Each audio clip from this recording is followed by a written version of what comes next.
Tell me! What are you hiding?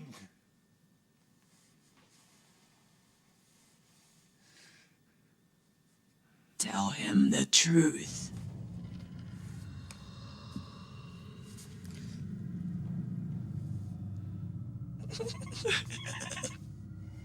Tell him the truth.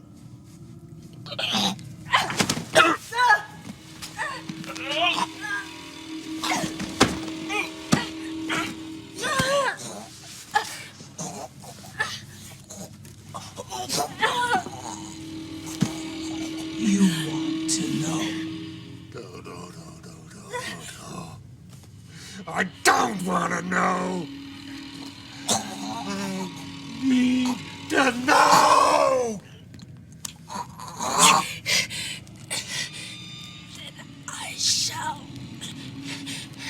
I will tell you my story. What is up, guys? It is yours truly, the Dark Queen, and I'm finally back.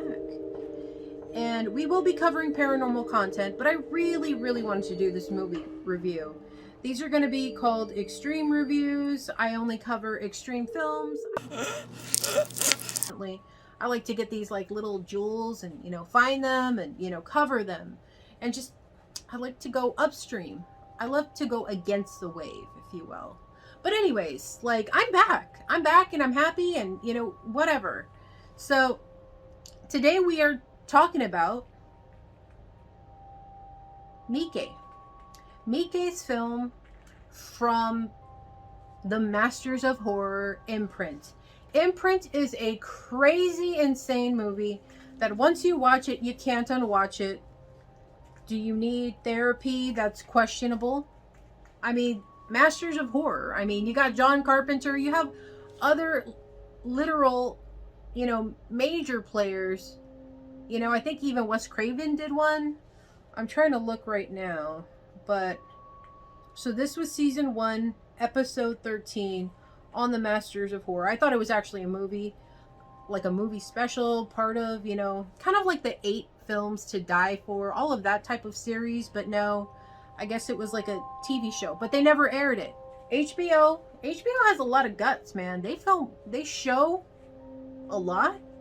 I mean, a lot of kids have learned a lot of different things because of HBO, but we were never going to learn about IMPRINT on HBO because, yeah, it got banned. And, there's so much craziness in this film. And, I mean, even the storyline, it's kind of hard to follow because of, like, the back and forth of the story and who's telling the story. And basically you have, like, another character who is explaining what happened to another character to a different character. So getting lost, I could see happening, but we're not really talking about the storyline.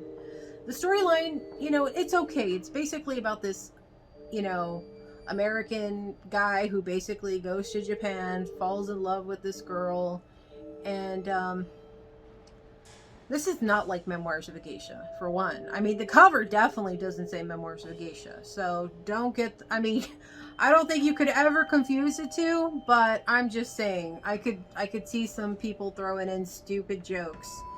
But anyways, basically, this guy has, like, baggage, between him and his sister. We don't get into it too much, but, he falls in love with this, I don't know. I don't think she's like a geisha, but I think she's like more or less like working at a bathhouse, and she entertains men. And, he basically tells her one day he's going to whisper away to a place and, be the whole night. I'm going to rescue you and you'll never have to work again, blah, blah, blah. And she waits and she waits. And then she just goes missing when he finally comes back. And so basically there's this young woman who has a very disfigured face, and so she's trying to tell him, like, hey, I know what happened to your girlfriend and this and that, and like she's kind of just stringing him along. And she's telling him like different stories, different variations of what has happened to his girlfriend, and he's he's kind of just going along for the ride, and then he's also kind of like, he wants to believe what she's saying, but he's also kind of being a realist at the same time, like thinking something happened to her. And so it finally gets out that, you know, she was basically, you know, she first says that she's tortured to death. She gives them all these variations, but we're not here for that. Like, yes, she gets like we hear, we don't hear, but well, technically, yes, we're hearing through him, you know, her getting tortured terribly by these other women in the bathhouse. And then really it stops being about the girlfriend. You know, I'm just like, whatever, man. It's like 1 a.m. I'm watching this. I'm like, whatever, man. But this is not the part, right? Like, I was like, that's terrible what happened to the girlfriend. Yeah, that's extreme, I guess. Like, okay. Like needles and this and that. Like, yes, that's insane. That's intense. I guess I've never seen that. This is what this whole movie's about. No. We are not at the crazy part where you're just like, have I hit a level of REM sleep where I'm awake, this is a nightmare, or I'm asleep and this is a nightmare, right? Somebody tell me. I'm dreaming, right? I'm not really watching this on TV, right? And it's literally the woman who is disfigured starts talking about herself.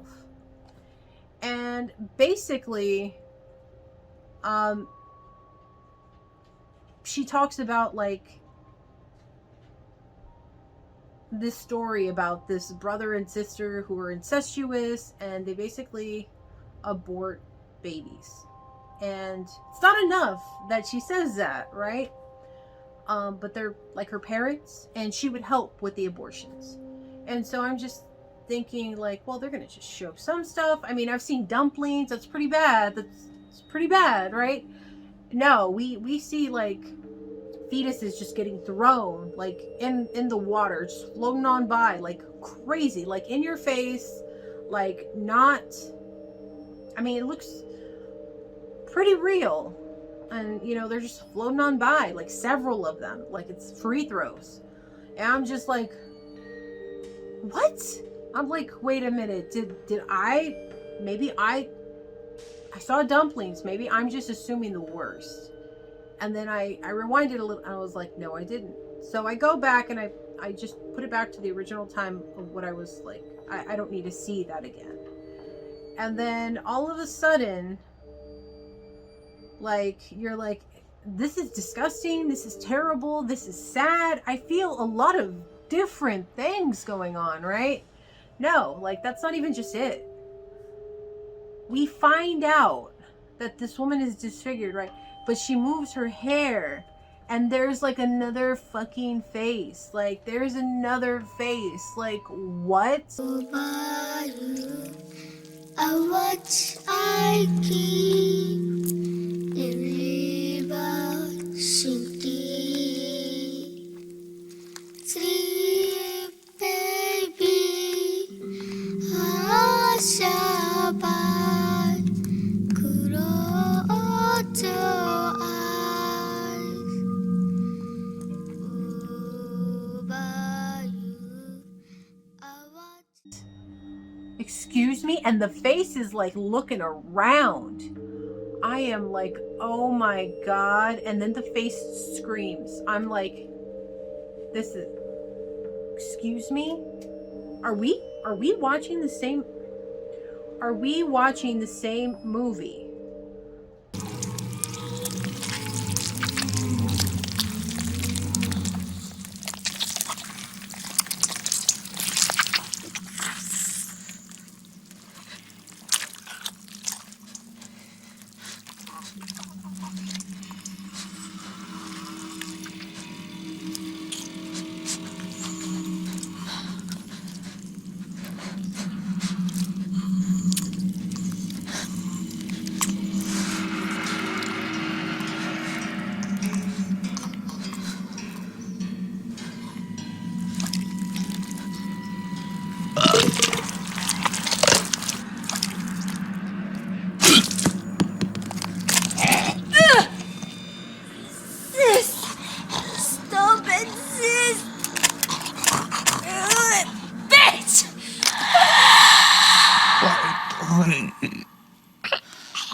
Have I got your attention, mister?